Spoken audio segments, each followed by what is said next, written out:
प्रिय मित्रों, नमो नमः। संस्कृत कौमुदी में आप सभी लोगों का स्वागत है। मित्रों, हम लोग एलटी, पीजीटी इत्यादि सभी परीक्षाओं को दृष्टि में रखते हुए लघु सिद्धांत कौमुदी के अनुसार समास प्रकरण का अध्ययन कर रहे हैं, जिसमें हम लोग केवल समास या फिर कह लें शुभ शुभा समास का अध्ययन कर चुके हैं। और इस समय जो अध्ययन चल रहा है वह है अव्ययी भाव समास। तो ठीक है, हम लोग अव्ययी भाव समास का अध्ययन प्रारंभ करते हैं, लेकिन इसकी कक्षा कल भी चल चुकी है। तो थोड़ी सी हम लोग एक दृष्टि कल की कक्षा पर डाल लेते हैं, जिससे जो लोग कल नहीं जुड़ पाए होंगे, जो लोग नए होंगे उनको, और जो लोग कल जुड़े होंगे उनके भी दिमाग में एक सीक्वेंस बन जाएगा, एक फ्लो बन जाएगा, जिससे इस आगे की विषय वस्तु को, इस कंटेंट को समझने में सरलता होगी। तो देखिए, कल हम लोगों ने एक सूत्र पढ़ा, यद्यपि और भी सूत्र पढ़े, लेकिन बात हम लोग सिर्फ इसी सूत्र की करेंगे, क्योंकि यही इस कंटेंट को जोड़ेगा, इस विषय वस्तु को। अव्ययम, विभक्ति, समीप, समृद्धि, है ना, व्यर्धी इत्यादि, जो 16 अर्थों में, यह सूत्र कल हम लोग पढ़े थे। यही अव्ययी भाव समास का विधान करता है, यह विधि सूत्र है। तो कल हम लोगों ने पढ़ा यही कि इस विभक्ति, समीप, समृद्धि इत्यादि 16 अर्थों में विद्यमान अव्यय सुबंत का, आगे बातें समझ में, इन 16 अर्थों में विद्यमान अव्यय सुबंत का समर्थ सुबंत के साथ समास होता है। यही हम लोगों ने कल पढ़ा था। अब हम लोगों को इस समर्थ सुबंत के साथ समास होता है तो एक एक का उदाहरण देखना है। ठीक, तो हम लोगों ने कल ये समीप और विभक्त, ये दो का उदाहरण और सिद्धियां भी देख चुके हैं। अब आज हम लोग प्रारंभ करते हैं समृद्धि से। ठीक, तो आइए अब समृद्धि का उदाहरण देखते हैं। तो देखिए, समृद्धि अर्थ में सुमद्रम का समास होता है। यह रहा अलौकिक विग्रह, यह रहा इसका लौकिक विग्रह, सुमद्रम का।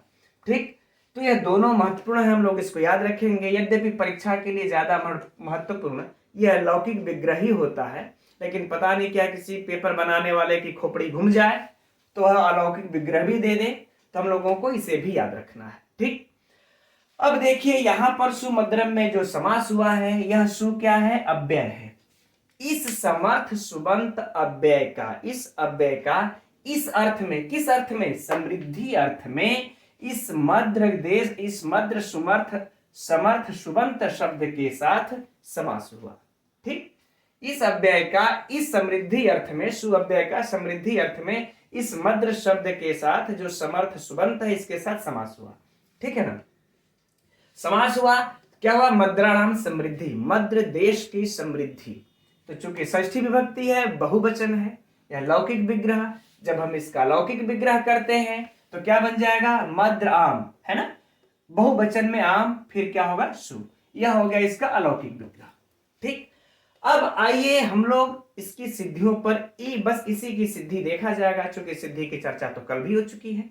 तो एक बार इसकी सिद्धि देख करके बाकी सभी 14 को हम लोगों को अध्ययन भी करना है। ठीक, तो देखिए यहां पर सु और मद्राम, इन दोनों का समास हुआ है।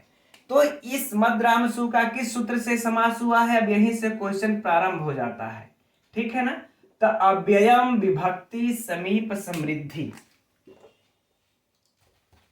इस सूत्र से यहां पर समास हुआ है। किससे, अव्ययम, विभक्ति, समीप, समृद्धि। यह परीक्षा के लिए महत्वपूर्ण प्रश्न, यदि पूछ दे सुमद्रम में किस सूत्र से समास हुआ है, तो अव्ययम, विभक्ति, समीप, समृद्धि से।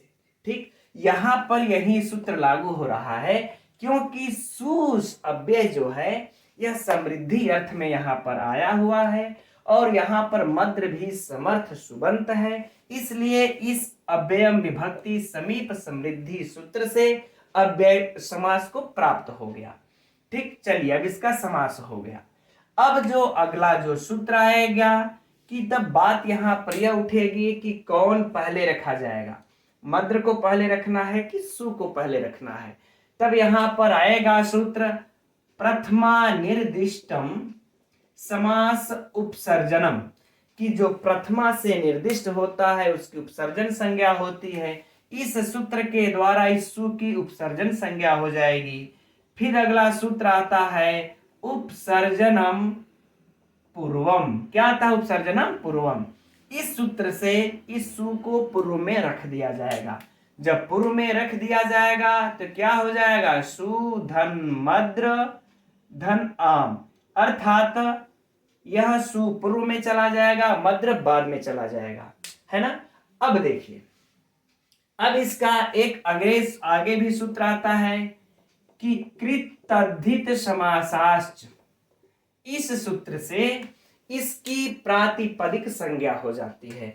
कौन सी संज्ञा हो जाती है मित्रों, प्रातिपदिक संज्ञा।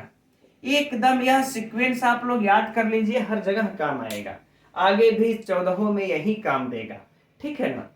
लेकिन हम लोग सबका नहीं देखेंगे। तो यह क्या कर दिया यहां पर, आम, इसकी प्रातिपदिक संज्ञा हो गई, सु धन मद्र धन आम की। जब प्रातिपदिक संज्ञा हो गई तो फिर एक आगे सूत्र आता है, सुपो धातु प्रातिपदिक्यो, है ना। इस सूत्र के द्वारा इसका क्या हो जाता है कि सुप का लोप हो जाता है। क्या हो जाएगा, लोप, किसका, सुप का। तो इसमें सुप कौन सा है, आम, है ना। जो सु और जस सम और षष्ठाभ्याम जो ये सब है, यही क्या है, सुप। तो इसका लोप हो जाएगा। जब लोप हो जाएगा तो क्या बन जाएगा, सु धन मद्र। ठीक, आगे बातें समझ में। अब हम लोग क्या करेंगे, इसको जोड़ देंगे, क्या हो गया, सुमद्र, राइट। अब देखिए, इसके बाद इसमें एक देश विकृत मनन्यवत सूत्र से इसकी प्रातिपदिक संज्ञा आक्षुण्य बनी रहती है। जब वह बनी रहती है तो जब प्रयोग करना होगा तो इससे हमको सु आदि की उत्पत्ति करनी पड़ेगी। तो हम क्या करेंगे, यहां पर सु आदि की उत्पत्ति करेंगे, लेकिन उससे पहले इसकी एक और संज्ञा हो जाती है, क्या, अव्ययी भावश्च। अव्ययी भावश्च सूत्र से इसकी कौन सी संज्ञा हो जाती है मित्रों, अव्यय संज्ञा। कौन संज्ञा हो जाएगी, अव्यय। ये कहता है अव्ययी भाव सूत्र, कल इस पे चर्चा विस्तृत हुई थी कि जहां पे अव्ययी भाव समास होता है इस पूरे शब्द समुदाय की अव्यय संज्ञा हो जाती है। अच्छा, अब जब अव्यय संज्ञा देखे हो चुकी है, लेकिन अब जब हम यहां से सु आदि की जब उत्पत्ति करते हैं तब इसके बाद एक और सूत्र चला आता है। जब भाई प्रयोग हमें करना होगा इसे, तो बिना सु आदि की उत्पत्ति किए कैसे करेंगे। तो हमने प्रथमा विभक्ति के एक वचन में सु का यहां पर उपयोग कर लिया। तब एक सूत्र और आ जाता है, अव्ययादाप सुपह। अव्ययादाप सुपह, इस सूत्र से लोप हो जाता है। क्या हो जाता है, लोप, किसका, इसका। किसका हो जाएगा, इसका सु का लोप कर देगा।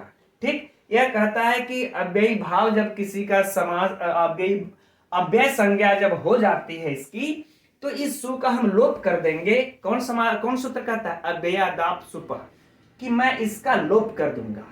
ठीक, तो लोप कर देता, लेकिन उसी समय एक सूत्र और आ जाता है, वह सूत्र है ना व्ययी भावो, ना व्ययी भावो,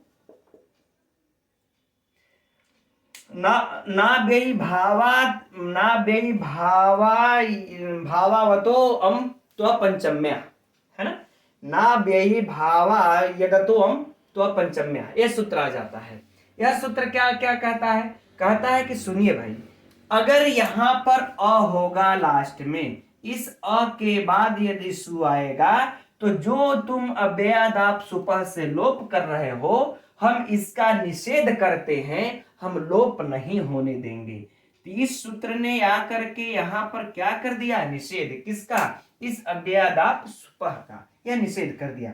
यहां पर देखिए अ है ना लास्ट में, तो लास्ट में अ के बाद यहां पर तो सु दिख रहा था। इस सु से इस अव्ययादाप सुपह सूत्र से इसका लोप प्राप्त हो रहा था, लेकिन लोप न हो करके इस सूत्र से यह लोप नहीं होता है। जब लोप नहीं हुआ तो क्या बन जाएगा। अच्छा, उसके बाद यह भी कहता है ना व्ययी भावा दतो अम कह देता है कि लोप नहीं होगा, और इस सु को हम अम आदेश करेंगे। क्या आदेश करेंगे, अम। तो इस सु को अम आदेश कर देता है, और इधर तो सुमद्र ही है। आगे बातें समझ में। फिर से अगर मान लेते हैं परीक्षा में आ गया कि सु को अम आदेश किस सूत्र से हुआ, ठीक, तो इस ना व्यय भावादतो अम तो पंचम्या इस सूत्र से होगा इसको अम आदेश। किसको? इस सु को अम आदेश। राइट, बिल्कुल समझते चलिए मित्रों, एकदम सीक्वेंस से फ्लो की तरह अपने आप बहता चला जाता है, इसको याद करने की कोई जरूरतें नहीं है। अब जब अम आदेश हो जाएगा तो एक सूत्र आता है अमी पूर्व, क्या आता है? अमी पूर्व, एक सूत्र आ जाता है। एक आता है अ के बाद अम आता है तो इसको पूर्वरूप कर देते हैं, जैसे कतई से कर देंगे, ठीक, तो पूर्वरूप हो जाएगा तो सुमद्रम, ये बन गया जो हम लोगों ने यहां पर किया था। तो देखिए इसमें टोटल कितने सूत्र लग गए? 1 2 3 4 5 6 7 8 9, आगे बातें समझ, 9 सूत्र लगते हैं तब जाकर के यह हम लोगों का सुमद्रम सिद्ध होता है। लोग कहते हैं कि संस्कृत आसान होती है, मैथ की तरह इसमें चलता है, इस तरह से बिल्कुल अपने आप सूत्र लगाते हुए चले जाएंगे और इसकी सिद्धि होती हुई चली जाएगी। ठीक है मित्रों, अच्छा एक बात चीज हम यहाँ पर बिल्कुल परीक्षा की दृष्टि से एकदम महत्वपूर्ण हम बता देने चाहते हैं कि एक इसका तो आप लोग, यह तो अव्ययी भाव समास हो गया सुमद्रम, लेकिन एक इसका और भी बनता है सुमद्रा। अगर यह आ जाएगा परीक्षा में, सुमद्रम अगर पूछे यह, तब आप लोग क्या लगाएंगे? अव्ययी भाव समास, यह याद रहे, अव्ययी भाव समास।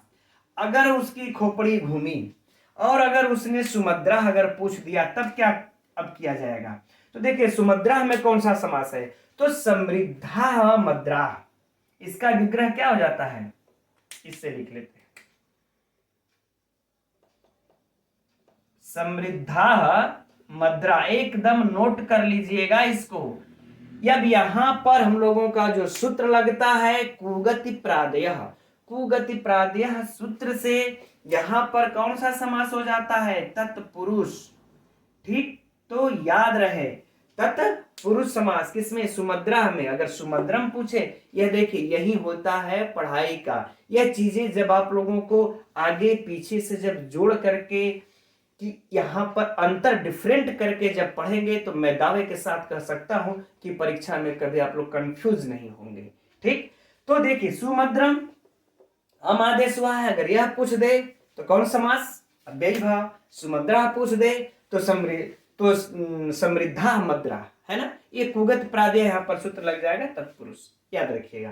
ठीक, चलिए अब इसमें बाकी देखिए परीक्षा के लिए जो प्रश्न पूछेंगे, इसका अलौकिक विग्रह, इसका अलौकिक विग्रह। हाँ, एक चीज और पूछेगा कि इस सुमद्रम में किस अर्थ में समास हुआ है। तो याद रहे मित्रों कि बहुत बहुत महत्वपूर्ण प्रश्न है ये सभी के लिए, है ना, चाहे वह सुमद्रम हो, चाहे अधिहरि हो, उपकृष्णम हो, सब में किस अर्थ में समास हुआ है, इन सभी बिंदुओं को टच करना है। तो सुमद्रम में किस अर्थ में समास हुआ है? समृद्धि अर्थ में। ठीक, प्रश्न कंप्लीट। अलौकिक विग्रह ये, लौकिक विग्रह ये। अब इसमें एक चीज है कि किस सूत्र से समास हुआ। अगला प्रश्न परीक्षा की दृष्टि से वेरी वेरी महत्वपूर्ण, इसमें सुमद्रम में किस सूत्र से समास हुआ है? तो ये सूत्र का नाम लेंगे अव्ययम विभक्ति समीप समृद्धि। ठीक, अब बाकी सब तो देख ही रहे हैं आप लोग, किस सूत्र से सुआदेश, किस सूत्र से हम आदेश वगैरह वगैरह। ठीक, चलिए अब हम लोग अब आगे बढ़ते हैं अगले उदाहरण की तरफ। तो अब आइए आगे के इन अर्थों में अव्ययी भाव समास को हम लोग अब इस चार्ट के द्वारा समझते हैं, क्योंकि इससे हम लोगों का समय बच जाएगा, क्योंकि बाकी सब इन उदाहरणों में मित्रों वही प्रक्रिया है जिस प्रक्रिया से हम लोगों ने अभी सूत्रशः क्रम के अनुसार सिद्धियां किया, तो उससे हम लोगों का सिर्फ समय ही नुकसान जाएगा, कोई विशेष फायदा होने वाला है नहीं। और जो परीक्षा के लिए महत्वपूर्ण प्रश्न बनते हैं वह इसमें से ही बनेंगे। तो आप लोग इसका, बल्कि मैं पीछे हट जा रहा हूं, स्क्रीनशॉट ले लीजिए जिससे कि आप लोगों को यह याद करने में या नोट्स बनाने में सुविधा हो। यद्यपि आप लोगों के पुस्तक में इसका दिया होगा, किसी किसी में हो सकता है कि यह अलौकिक विग्रह को न दिया हो। ठीक, तो आइए देखते हैं, चार्ट को समझते हैं। यहां पर देखिए अर्थ, फिर समासिक पद, फिर लौकिक विग्रह को मैंने लिखा है, फिर अलौकिक विग्रह को बाद में लिख दिया है क्योंकि सिद्धि तो अब करनी नहीं है। ठीक, तो चौथा है देखिए व्यर्थी। व्यर्थी अर्थात कह लें कि समृद्धि का अभाव। अभी हम लोगों ने तीसरा पढ़ा समृद्धि, है ना, सुमद्राणाम, मद्र देश की समृद्धि। और व्यर्थी ठीक उसका उल्टा हो जाएगा, अपोजिट, अर्थात वृद्धि, समृद्धि का अभाव। इसका जो समासिक पद बनेगा दुर्यौनम, है ना। लौकिक विग्रह यवनानाम वृद्धि, अर्थात यवनों की दुरावस्था, यवनों की समृद्धि का अभाव, इसका अर्थ हो जाएगा। अब अलौकिक विग्रह यवन आम धन दुर, ठीक, यह अलौकिक विग्रह हो जाएगा। अब इसमें जो परीक्षा के लिए महत्वपूर्ण, जो सिर्फ परीक्षा के लिए पूछे जा सकते हैं मित्रों, मैं जो बता दे रहा हूं सिर्फ उतने ही प्रश्नों को पूछेगा, उससे बाहर इससे प्रश्न बनेगा ही नहीं। बस उन्हीं बिंदुओं को हम लोगों को ध्यान देना है। पहला अलौकिक विग्रह, हालांकि खास नहीं, पूछता नहीं है, यह पूछेगा लौकिक विग्रह, एक प्रश्न यह बना, और दूसरा यह कि इस दुर्योधन में किस अर्थ में समास हुआ है। बस ये चीजें ध्यान देनी हम लोगों को, किस अर्थ में हुआ है, तो व्यर्थी अर्थ में हुआ है। ये विकल्प में व्यर्थी, अर्थाभाव, अत्यय, संप्रति सब देगा। तो किस अर्थ में समास हुआ है, व्यर्थी अर्थ में, बस ये चीज ध्यान रखनी है। और अगला जो इसका महत्वपूर्ण प्रश्न बनेगा वह होगा कि दुर्योधन में किस सूत्र से समास हुआ है। तो मैंने आप लोग को बता दिया है कि इन सभी 16 अर्थों में उसी से होगा, अव्ययम, विभक्ति, समीप, समृद्धि, उसी सूत्र से समास होगा। हम लोगों को कहीं दूर जाने की आवश्यकता नहीं है। तो हम लोगों को याद रखना है लौकिक अलौकिक विग्रह 2, एक इसका किस सूत्र, किस अर्थ में समास हुआ है 3, और चौथा कि किस सूत्र से समास हुआ है। बस यही 4 बातें याद रखनी है, इससे बाहर आप लोगों को कोई प्रश्न नहीं बनता है मित्रों, ठीक। अब अगला है देखिए 5वां अर्थाभाव, यानी कि अर्थ का अभाव, अर्थाभाव, वस्तु का अभाव, ठीक।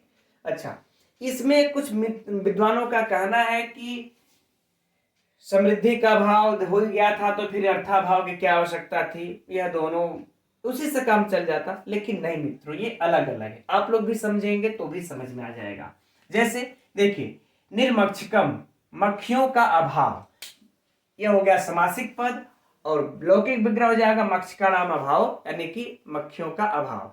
तो यहां पर देखिए जो यहां की बातें थी, यहां पर समृद्धि का भाव है, अर्थात जो यवनों की समृद्धि का भाव, यवन तो जितने हैं उतने रहेंगे ही ना, उसमें वस्तु का भाव नहीं होता, उसकी समृद्धि का भाव होता है। जैसे मान लेते यवन 100 ठे हैं, तो 100 यवन तो 100 यवन जिंदा ही है, बस उनकी समृद्धि का भाव हो गया है, यवन थोड़े कम हुए हैं। लेकिन यहां पर क्या अर्थ होगा कि मक्षकाणाम अभाव, मान लेते हैं पहले 100 मक्खियां थी, अब घट गई, मर गई, कुछ हो गई, उनका अभाव हो गया, तो 50 बची, है ना, तो अभाव हो गया। तो यहां पर देखिए वस्तु का ही अभाव हो जा रहा है, यहां पर सिर्फ समृद्धि का अभाव होगा, वस्तुओं का नहीं। तो ये दोनों अलग अलग बातें हैं, तो ये हम लोगों को याद रखनी है, ठीक। अब इसमें अलौकिक विग्रह मक्षिका आम धन्नीर, ठीक। अब यहां पर मित्रों ये वाला तो ठीक उसी प्रकार से होगा, इसकी सिद्धि जैसे कि अभी हम लोगों ने सुमद्रम का पढ़ा, ठीक वही सूत्र, वही प्रक्रिया वही लगेगी। इसमें यहां पर मक्षिकाम धन्नीर, इसमें थोड़ा सा डिफरेंट होगा, इसकी चर्चा हम लोग कल की कक्षा में कर चुके हैं, है ना। क्योंकि जब आम का लोप होकर के निर इस साइड आ जाएगा, उपसर्जन संज्ञा होकर के, तो निर्मक्षिका बन जाएगा, तो लास्ट में आ रहेगा, अ नहीं रहेगा। तो इस आ रहेगा तो इसको अ कैसे होगा, बस यहीं पर थोड़ा सा डिफरेंट होगा, ठीक। यहां पर फिर अव्ययी भावाश्च सूत्र से इसकी नपुंसक संज्ञा हो जाएगी, फिर ह्रस्व नपुंसके इस सूत्र से इसको जो है कि ह्रस्व हो जाएगा, निर्मक्षिका का निर्मक्षिक हो जाएगा, ठीक। तो जब निर्मक्षिक हो जाएगा तो फिर से वही सु की उत्पत्ति, और फिर वही ना व्ययी भाव आ जाएगा सूत्र, सु का लोप नहीं करेगा, व्यादाप सुपर से सु को वम आदेश करके अमी पूर्व से पूर्व होकर के निर्मक्षिकम बन जाएगा, ठीक हो गया। अब इसमें भी हम लोगों को यही ध्यान रखना होगा, लौकिक अलौकिक विग्रह सेम वही 4 प्रश्न जो कि हम लोग इस व्यवधि में 4 प्रश्न ध्यान में रखे थे, है ना। अब देखिए अत्यय, हो सकता है कि इसमें ये वस्तु और समृद्धि का भाव वाला पूछ दे, तो मैंने वो बता दिया आप लोगों को। अब है देखिए अत्यय, अत्यय मतलब होता है वस्तु का नाश, है ना, यानी कि नाश। जैसे देखिए अति हिमम, अत्यंत, हिम का नाश अर्थात गुजर जाना, है ना, हिम का नाश अर्थात गुजर जाना। अब देखिए हिमस्य अत्ययः, हिम का नाश, हिम नस अति, ठीक हो गया अलौकिक विग्रह। बाकी बातें वही हैं, वही 4 प्रश्न ध्यान रखना है। अति हिमम में किस सूत्र से संधि हुई है? अत्यय से।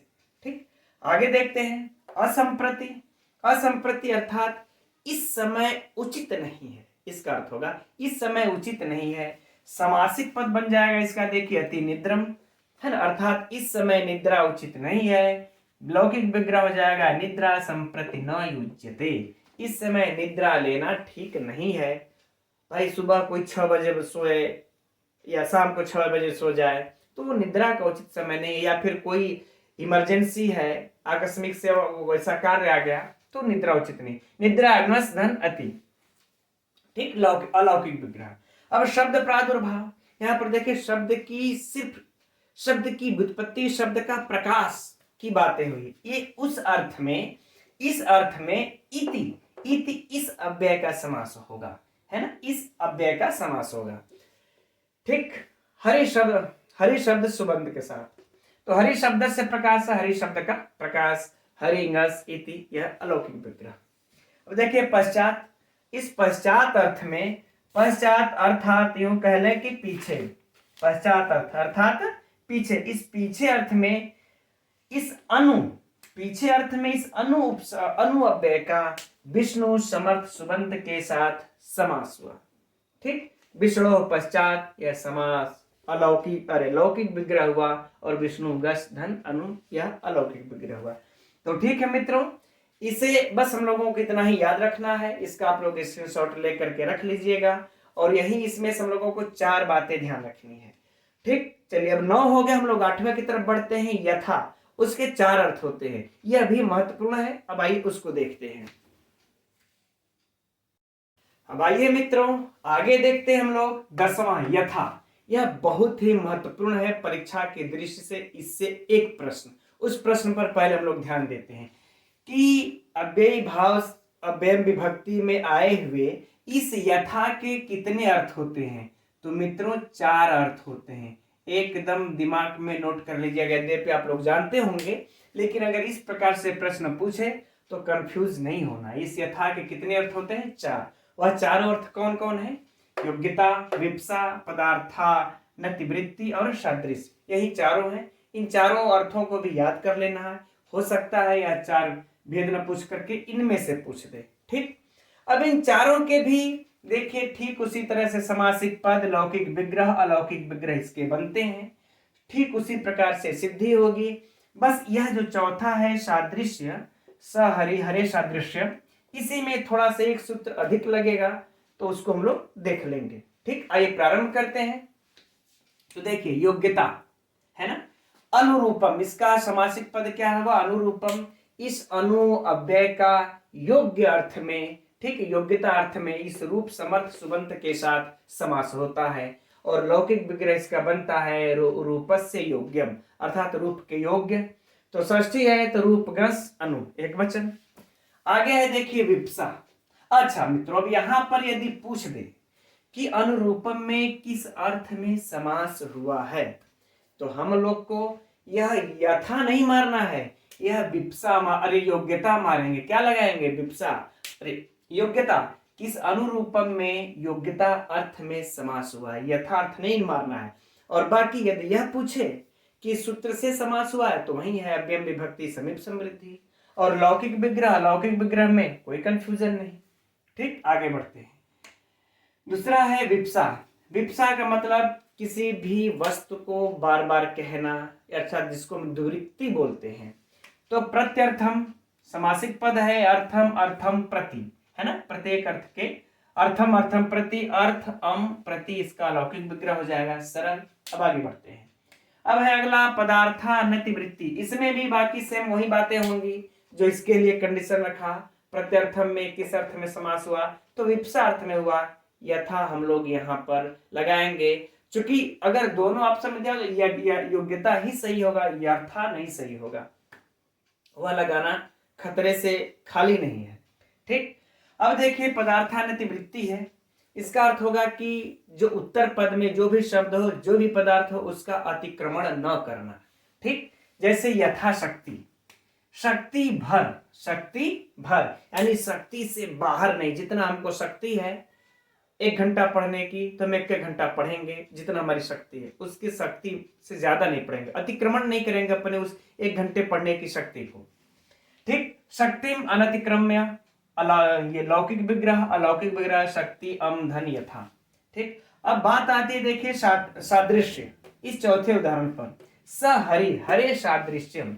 अब यहाँ पर बाकी मित्रों सेम होगा, हरि टाच स की योग में है तो तृतीया और हरे एक वचन है तो हम लोग यहाँ क्या लगाएंगे, टा, तृतीया का एक वचन। ठीक, अब बाकी सब वही सिद्धियां होंगी, इसमें जो अंतर क्या होगा, अब जब यह इस तरफ उपसर्जन संज्ञा हो करके आएगा तो क्या हो जाता है, देखिए हो जाता है नहीं,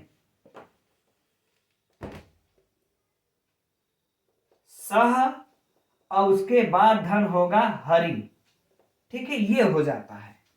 ठीक, अब टा का तो लोप ही हो जाएगा। तो जब यहां पर देखिए अगर इसको हम लोग अगर जोड़ते तो क्या बन जाता, स ह रि, ये बनता। लेकिन इसी पर एक सूत्र आ जाता है, अव्ययम अव्ययी भावे चाकाले। कौन सा सूत्र आ जाता है, अव्ययी भावे चाकाले। ठीक, यह सूत्र आकर के क्या कहता है कि अव्ययी भाव में यदि इसके बाद कोई उत्तर पद में अकाल हो, अकाल यानी कि काल न हो, अकाल का मतलब सूखा मत समझ लीजिएगा, अकाल यानी कि जो समयवाची न हो, तो फिर इस सह को क्या आदेश हो जाता है, स आदेश हो जाता है। तो उस सह को स आदेश कर देते हैं। ठीक, फिर से समझिए, यह सूत्र कहता है ना, उत्तर पदे की सूत्र में अनुवृत्ति आ जाती है। कहता है यदि उत्तर पद में सह के बाद उत्तर पद में कोई समयवाची शब्द ना हो तो इस सह को स आदेश हो जाता है। अब जब स आदेश हो जाएगा तो हम लोग मिला देंगे, यहां पर क्या हो जाएगा, स हरि। ठीक, अब बाकी से आगे वही बातें, सुआब जो है कि सु का हम यहाँ पर उत्पत्ति कर देंगे, सु विभक्ति लगा देंगे। ठीक है, तो इसका अव्ययी भाव से इसका अव्यय संज्ञा हो चुकी है और अव्यादाप सुपह से सु का लोप होकर के सहरी बन जाएगा, क्योंकि यह अकारांत तो है नहीं कि आपको आकर के नाद तो अव्ययी भाव तो पंचम्या वाला सूत्र आकर के इसको बाध करेगा, वह तो अकारांत के लिए है, या इकारांत है, तो फिर इसका लोप होकर के क्या बच जाएगा, सहरी। ठीक है ना मित्रों। अब बाकी चलिए अब हम लोग अब आगे बढ़ते हैं 11वें अर्थ के तरफ। अब आइए आगे के अर्थों में देखते हैं, 11 से लेकर के 16वें तक अंत करते हैं अब हम लोग भी। ठीक, 11वां अर्थ में देखिए अनुपूर्व्य। अनुपूर्व्य अर्थात पूर्वता के क्रम में या ज्येष्ठता के क्रम में। इस अर्थ में अनु इस अव्यय का ज्येष्ठ इस समर्थ सुबंत के साथ अव्ययम विभक्ति समीप समृद्धि सूत्र से अनुपूर्व्य अर्थ में समास होता है। और लौकिक विग्रह इसका क्या हो जाएगा, ज्येष्ठस्य अनुपूर्वेण, अलौकिक विग्रह ज्येष्ठ गस धन अनु। ठीक, यह हो गया। इसमें भी सेम वही बातें, 4 बातें याद रख लेनी है कि अनुज्येष्ठम में किस अर्थ में समास हुआ है, अनुपूर्व्य किस सूत्र से, विभक्ति अव्ययम विभक्ति से, बाकी लौकिक अलौकिक विग्रह देख रहे हैं। बाकी इसका भी मित्रों आप लोग स्क्रीनशॉट लेकर के रख लीजिएगा। ठीक है, मैं पीछे हूं, स्क्रीनशॉट लेकर के रख लीजिए, इतने में से ही प्रश्न पूछेगा, इतना आप लोग समझ लीजिए। चलिए अब आगे बढ़ते हैं। योग पद्य अर्थात एक ही साथ, योग पद्य का पहले आप लोग अर्थ समझ लीजिए कि एक ही साथ एक ही समय में। ठीक, जैसे सचक्रम, चक्र के साथ, सचक्रम में थोड़ा हलंत रहेगा, सचक्रम चक्र के साथ, अर्थात कि जब विष्णु जी आए तो एक ही समय में आए और चक्र के साथ आए ना, ये अर्थ होगा। ये नहीं कि वो आगे पीछे है, नहीं, एक समय में एक साथ। सचक्रम चक्रेण युगपत, चक्र के साथ, चक्रटाधन स, अलौकिक विग्रह। सादृश्य, सादृश्य मतलब समानता। अब आप लोगों के दिमाग में एक प्रश्न उठता होगा कि यार सादृश्य तो पहले भी आया था, है ना, जहां पर हम लोगों ने सहरि पढ़ा था, यहाँ पर स सखी दिया है, इसके पहले हम लोगों ने स हरि पढ़ा था, तो वहां भी आया था हरि की समानता।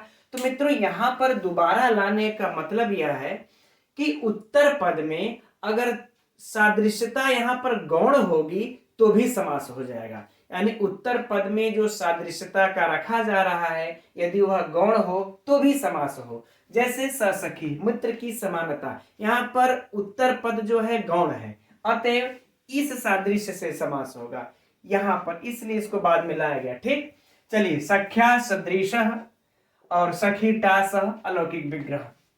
चलिए आगे देखते हैं। अगला है संपत्ति।